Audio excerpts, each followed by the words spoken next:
কলেজার টুকরা তিনি ভাই শাহাদাতের পর্যায়ে পান করেছেন। যদি আপনার কোরআন এবং হাদিস থেকে যদি বলতে চান যারা মারা যায় তাদেরকে আল্লাহ সুবহানাহু ওয়া তাআলা বলেন তোমরা তাদেরকে মৃত বলো না, বরং তারা জীবিত, তারা আল্লাহ তাআলার পক্ষ থেকে রিজিকপ্রাপ্ত হয়। ভাই আমাদের ওই ভাই তো আল্লাহ সুবহানাহু ওয়া তাআলার এই জমিনে মত প্রতিষ্ঠা করার জন্য জীবন দিয়েছেন। আপনারা কারা কারা প্রস্তুত আছেন আমাদের ওই ভাইয়ের মতো, আদি ভাইয়ের মতো নিজের জীবনকে উৎসর্গ করার জন্য?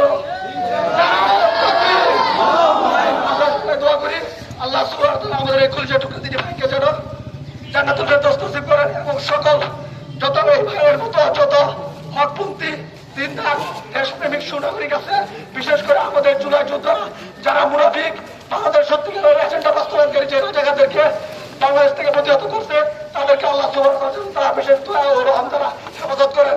সকল জুলাই যোদ্ধা সহ বাংলাদেশের সকল সত্যিকারের মুজাহিদদেরকে হেফাজত করেন। তার এই আমরা সবাই খেয়াল করে আল্লাহ তাআলার কাছে দোয়া করবো ইনশাআল্লাহ।